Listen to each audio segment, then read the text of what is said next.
Jadi banyak omongan yang keluar dari netizen kayak si Raffi ketangkep, dia akhirnya di penjara. Bisa tolong diklarifikasi? Emang sebenarnya Raffi itu gimana sekarang? Benar dia di penjara? Enggak benar itu. Itu cuma isu-isu palsu yang beredar aja. Aslinya dia nggak di penjara, dia nggak mati, dia bebek aja kok. Banyak yang bilang Raffi hilang dari permukaan itu karena kasusnya Pak Kasno. Mas ini kan terlibat dalam video dan penggalangan dana itu ya. Jadi yang sebenarnya terjadi tuh bagaimana sih Mas? Oke, jadi kita dulu bikin penggalangan dana buat Pak Kasno. Kemarin kita dapat total 40 juta. Semua yang di video itu benar. Saya ada di situ bantuin Raffi semuanya. Kita kontrakin Pak Kasno rumah, kita beliin perabotan, kita isiin rumahnya. Dari pandangan saya sih Pak Kasno tuh agak gimana ya? Dia tuh selalu minta uang sama Raffi untuk hal-hal yang sifatnya tersier. Dia beli burung, dia dangdutan, nyawer biduan, sampai akhirnya Raffi capek dan dia kasih semua uangnya ke Pak Kasno. Gitu Mas. Dia udah gak mau tahu lagi. Yang mau saya sampaikan tuh gini Mas. Raffi itu orang baik. Dia gak bawa kabur uangnya Mas. Kalau kita pikir secara logika aja ya, uang segitu buat dia tuh kecil. Kita kerjasama dengan brand-brand gede. Raffi itu orang kaya Mas. Kalau dibilang dia bawa kabur uang itu aneh banget menurut saya. Seenggaknya itu yang ada di hati saya. Raffi gak mungkin bawa kabur uang itu. Saya gak tahu yang benar yang mana, tapi saya yakin dia orang baik. Dia gak butuh uang itu. Dia gak mungkin bawa kabur. Dia ngebelain gue. Dari semua orang yang sekarang benci sama gue, dia speak up ngebelain gue. Waktu gue ngelihat dia di situ, dada gue langsung dep gitu bang. Gue merasa kayak balik hidup lagi gue. Dia tuh saksiin semuanya bang. Kita cari kontrakan bareng, kita belanjain barang-barang, kita rapin rumahnya. Dia lihat semuanya. Orang yang bikin dokumenter itu dan Ardi, gue bisa bilang mereka udah nyelamatin nyawa gue. Kalau bukan karena dokumenter itu, gue juga nggak tahu apa yang bakal terjadi sama hidup gue. Di situ gue baru bisa yakin, gue punya kesempatan. Sekarang saatnya gue lawan balik. Buat lo yang punya akun itu, gue tahu nama lo siapa. Gue bener-bener gak ngerti tujuan lo tuh apa sebenarnya. Lo gak pernah tanya gue, gak pernah minta dari sisi gue. Lo cuma dengerin apa kata Pak Kasno dan lo upload gitu aja. Lo sadar gak sih apa yang lo perbuat ke gue? Lo hancurin reputasi gue, lo hancurin karir gue, lo hancurin hidup gue.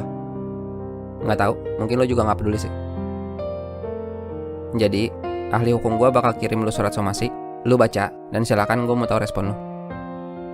Buat Pak Kasno, saya ngerti Pak, Bapak mau hidup yang lebih baik. Itu yang saya mau juga buat Bapak. Tapi waktu saya mau berusaha ngebantu Bapak, merubah hidup Bapak jadi lebih baik, Bapak justru ngerubah hidup saya jadi lebih buruk Pak. Pengkhianatan yang Bapak lakuin tuh, ngerubah hidup seseorang selama-lamanya. Saya berharap Bapak muncul lagi. Tapi kali ini, tolong cerita yang jujur Pak. Lo tau gak sih bang, Allah tuh ngasih kita hadiah default. Hadiah yang dikasih sama Allah dari awal kita lahir. Itu harga diri. Itu makanya kenapa kita punya nilai di mata orang, gak direndahin sama orang. Allah kan sayang sama kita ya. Allah tuh gak mau kita direndahin sama orang. Makanya Allah kasih kita harga diri gitu maksudnya. Jadi udah sepantasnya kita jaga nih pemberian penting dari Allah ini gitu. Nah ironi aja, kita udah dikasih harga diri sama Allah, terus kita naruh harga. Fakta bang, gak bisa ketolak itu.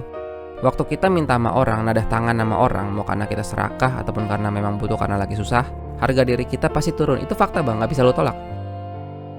Serakah itu boleh bang, tapi kalau serakahnya sama Allah. Karena Allah pasti punya ribuan atau jutaan cara terbaik buat ngasih yang kita minta tanpa harus nurunin harga diri kita. Lewat usaha kita berkembang, lewat karir kita melonjak, banyak lah.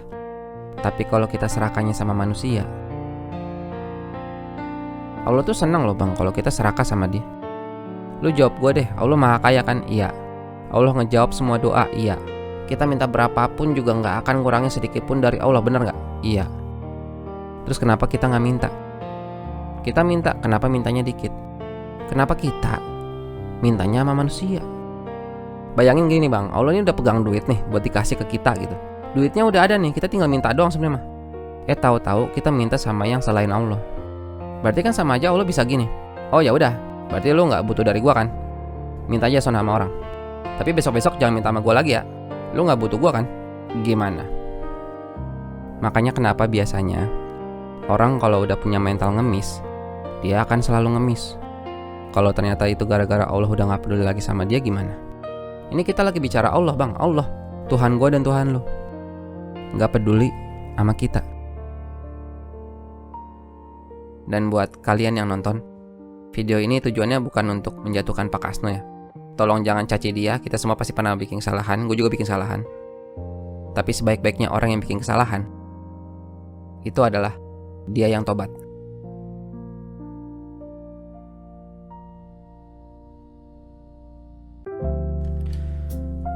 Maaf bang, ini sebentar aja. Nanti kan bakal ada yang nanya nih. Terus kalau misalnya orang yang beneran susah tuh gimana? Susahnya tuh sampai terpaksa minta sama orang buat makan gitu. Boro-boro dia mau minta sama Allah, nungguin Allah yang kayaknya gak jelas gitu kapan ngasihnya gitu. Buru mati gue mesti minta makan sama orang nih gitu kan. Udahlah soal harga diri, gue mau makan, gue kalau nggak gue mati nih gitu kan. Gue tuh juga pernah dibawa bang. Waktu itu tuh kondisinya anak gue 2, masih kecil-kecil banget. Yang nomor 2 malah baru lahir sebenarnya tuh. Itu waktu kan gue penghasilan gue dari game ya, alhamdulillah gue dulu bikin game. Cuman memang waktu itu lagi merosot banget penghasilan gue tuh. Kayak itu 2 juta sebulan tuh udah bagus banget lah itu. Itu 2 juta itu buat menuhin semuanya, gak cuma makan gitu, listrik, gas, kebutuhan dasar lah ya, pampers, susu itu ya anak gue yang pertama doang waktu itu ya.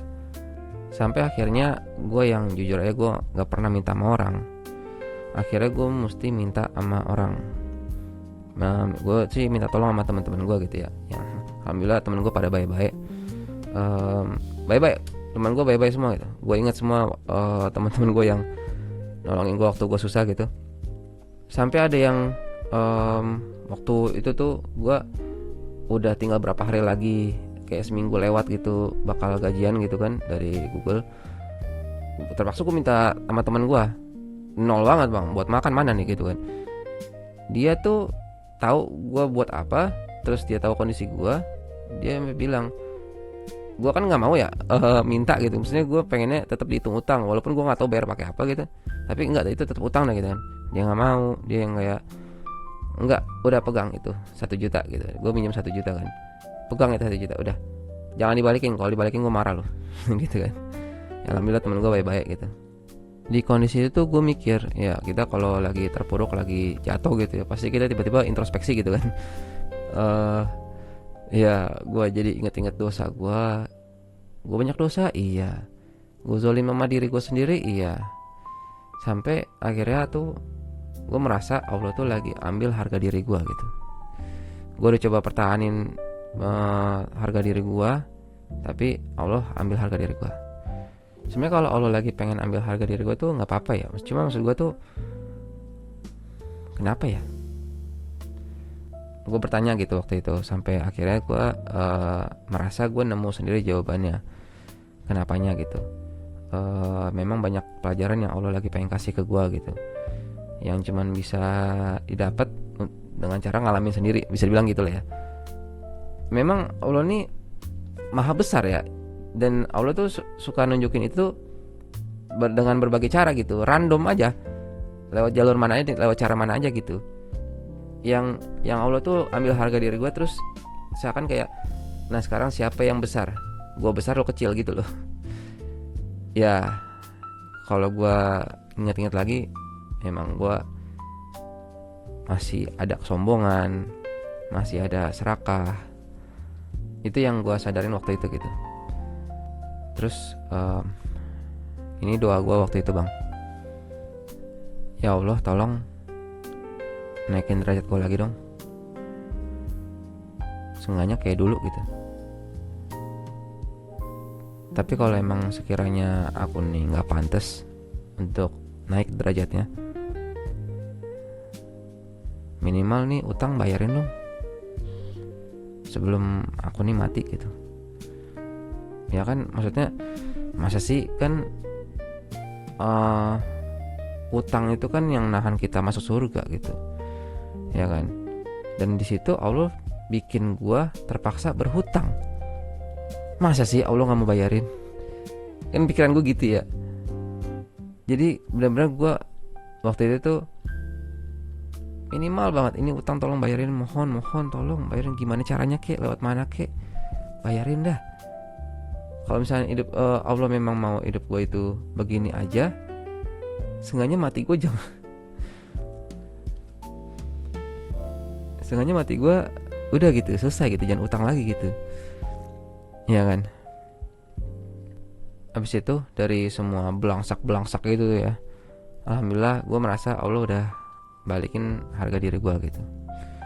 Jadi memang gue merasa Allah tuh lagi ngasih pelajaran dengan cara itu gitu, nunjukin kebesaran dia, nunjukin seberapa lemahnya gue, nunjukin seberapa besar sebenarnya gue tuh butuh dia gitu. Dan banyak lagi sebenarnya pelajaran yang gue ambil waktu itu gitu ya. Jadi sekarang sih gue punya prinsip sendiri bang. Ini sih bukan gue minta lo ikutin gue ya, cuman ini yang gue pelajarin dari pengalaman gue sendiri gitu. Kayak gue kalau belanja udah nggak pernah nawar lagi. Terus kalau kayak adik gue kan yatim ya, jadi kalau misalkan suka-suka dapat bantuan gitu dari sekolahan gitu kan, gue pesen jangan ada yang diterima, tolak semua. Bukan mau sombong, tapi harga diri bro. Ya kan, gue cukup sama gue udah. Memang rasanya tuh ya kenapa nggak diambil, nolak rezeki, bagi gue nggak gitu ya. Tapi ini harga diri bro. Allah kan nyukupin kita gitu. Allah tuh nyukupin gue, ngapain gue mesti terima bantuan itu gitu loh. Bagi itu gue ya, itu gue. Kalau misalkan Allah udah nyukupin gue, malu nggak sih gue masih nerima itu gitu loh, masih nerima bantuan itu. Justru sekarang harusnya terbalik dong, gue yang ngasih, harusnya gitu kan. Itu prinsip gue ya. Bahkan emak sama bini gue itu gue nggak kasih untuk minta sama orang lain. Mereka tuh tanggung jawab gue, kebutuhan mereka itu kewajiban gue yang biayain, kewajiban gue yang mesti keluar. Minta tuh sama gue, Allah mampuin terus kok, insya Allah Allah cukupin terus, demi Allah ya. Gue ngomong sepenuh hati gue, yang seluruh hati gue nih ya, Allah nggak akan ninggalin gue.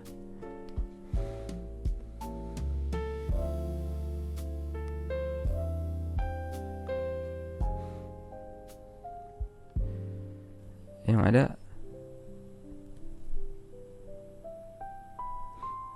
gue pernah ninggalin Allah.